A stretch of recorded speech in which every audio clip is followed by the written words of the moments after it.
In the middle of the night, something extraordinary happened. Jake felt the world go strangely quiet around him. So quiet he could hear his own heartbeat. And then, light appeared. He opened his eyes, the room filled with a soft, flickering glow that danced around him like tiny fireflies at a disco. Everything looked different. The walls were blurry, as if someone had smudged them with a giant eraser.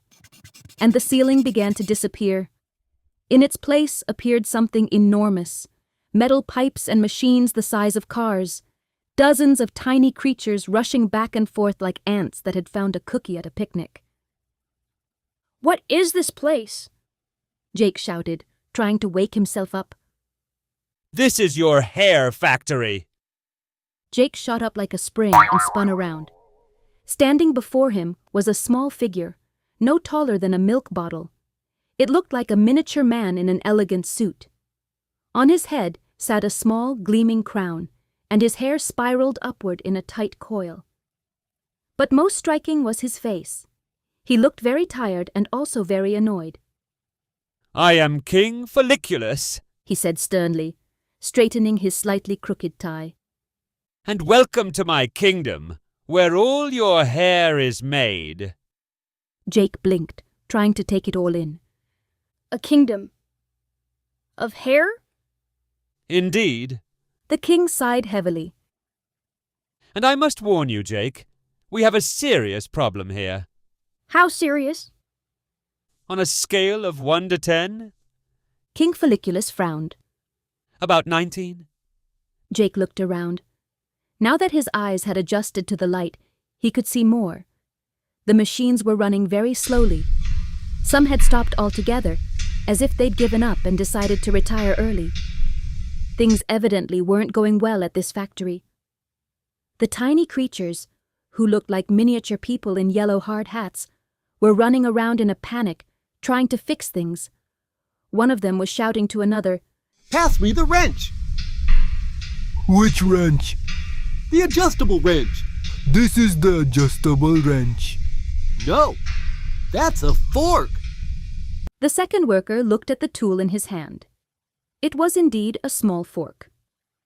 "Oh. Well then, we've got a problem." Jake couldn't help himself. They're using a fork as a tool?" King Folliculus covered his face with both hands and sighed so deeply that his crown tilted to the side. "We're running short on everything, Jake. Everything. Tools, ingredients, motivation." He looked at Jake with despair. "And recently we lost all our iron." Jake frowned. "Iron? Like the metal Dad has tools made of in the garage?" "Yes and no," sighed the king. "It's complicated." "Mr. Knott stole all the delivery trucks," explained one of the workers. "Delivery trucks?" Jake was even more confused. King Folliculus stepped closer. "Imagine that the iron is like little trucks that deliver oxygen to every part of the factory.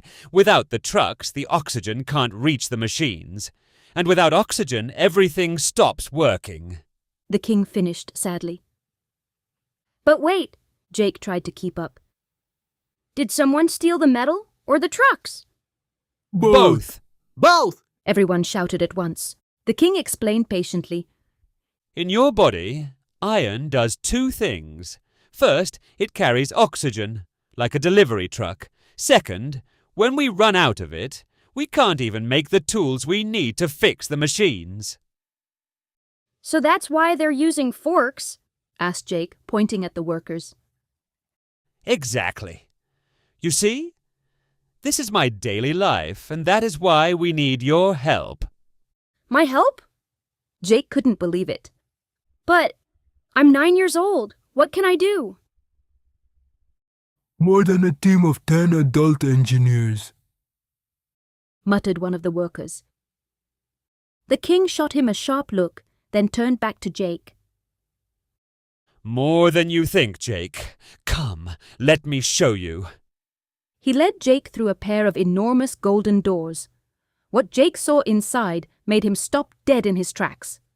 The factory was gigantic. No, bigger than gigantic. Mega giga ultra gigantic. Hundreds of pipes stretched so far into the distance that they disappeared into infinity. The machines were the size of houses. Conveyor belts twisted and looped like roller coasters at an amusement park. More tiny creatures rushed about with buckets of gleaming golden liquid, various tools, and crates full of sparkling crystals. It was incredible. But also terrible, because chaos reigned everywhere. The machines were clogged with something black and sticky, as if someone had poured a giant bucket of tar over them.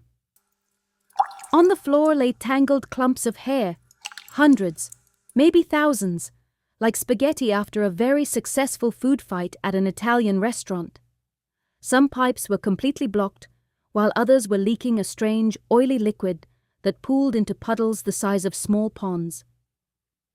And then Jake saw him.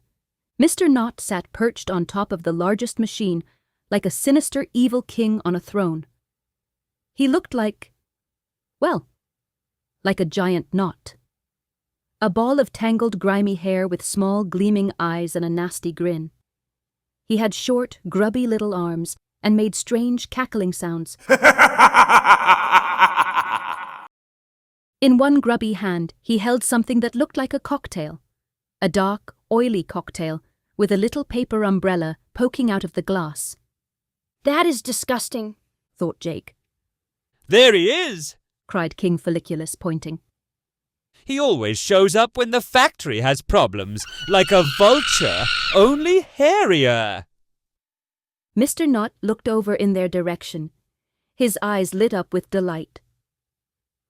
Ooh! He called out cheerfully, as if greeting an old friend. Jake, my favorite customer. Jake frowned. Customer? But of course. Mr. Knott slid down from the machine, leaving a sticky trail behind him, and waddled closer, still sipping his peculiar drink. It's thanks to you that I've got it so good in here. You don't brush your hair. Fantastic. You don't wash it properly. Wonderful. And what do you eat? Crisps, sweets, fast food. Perfection. Jake felt his face getting hot. His cheeks began to go red. I didn't know. I didn't know! Mr. Knott threw his hands up, theatrically, like an actor in a school play. Classic! And then everyone wonders why it all falls apart. He laughed and gestured at the chaos around him. Look, thanks to you, I'm the boss in here now. President, director, grand supreme overlord of knots. He took a sip of his cocktail smugly. And I owe it all to your diet and hygiene. Or rather, your lack of hygiene. Ha! A knot of anger began to grow in Jake's stomach. He thought of his classmates' laughter, Sophie's words, and his reflection in the classroom window. No! He shouted. That's going to change. Mr. Knott laughed even louder. This time, his laugh sounded like the creaking of rusty old doors in a haunted house. We'll see, Jakey, we'll see. He sang. And before anyone could react, Mr. Knott leapt into one of the pipes, like a diver jumping into a swimming pool, and vanished into the darkness. For a moment, everyone stood in silence. After a few seconds, one of the workers cleared his throat. Well then, that was dramatic. Jake looked at King Folliculus. How do we stop him? The king sighed and placed his small hand on Jake's shoulder. As long as you don't take care of your hair, Mr. Knott will rule here. He feeds on neglect. Every day without brushing gives him strength. Every unhealthy meal makes him more powerful. It's like... He searched for the right comparison. Like feeding the monster under your bed cookies. Jake swallowed. So, this is all my fault? Don't say that! Called out a woman's voice suddenly. From the other side came a figure, not so much running as gliding, like an Olympic sprinter in slow motion. A beautiful figure in a gleaming dress. Her hair shone like pure gold. In one hand, she carried a folder of documents, and in the other, a mop. It's not your fault, Jakey. she said gently, setting down the mop.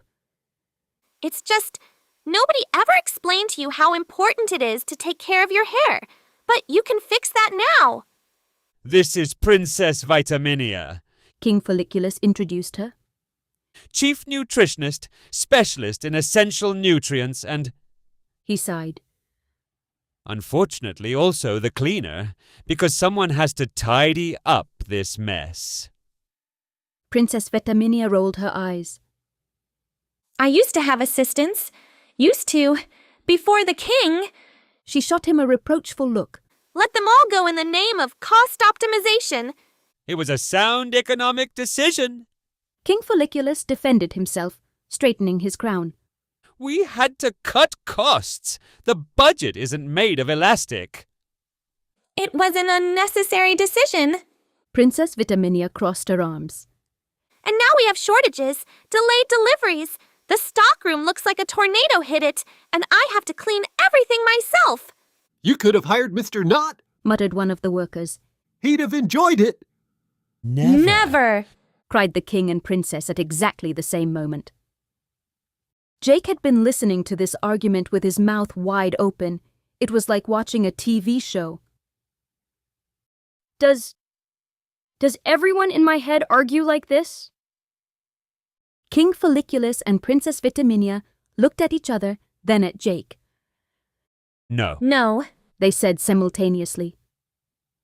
Princess Vitaminia patted him on the shoulder and said warmly, If you help us, Mr. Knott will lose his power.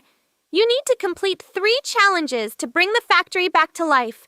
Think of it like a video game, only without save points. Without save points? Jake looked alarmed. I'm joking. Princess Vitaminia smiled. So, are you ready? Jake looked at the factory and at the tiny creatures trying to fix the machines with forks and sticky tape. He clenched his fists and said with conviction, I'm ready. King Folliculus and Princess Vitaminia smiled. Then follow us, Said the king. The first challenge awaits. From somewhere at the back, one of the workers shouted, We'll keep our fingers crossed. As soon as we find our fingers. Has anyone seen my fingers? Jake sighed. This is going to be a long night, he thought.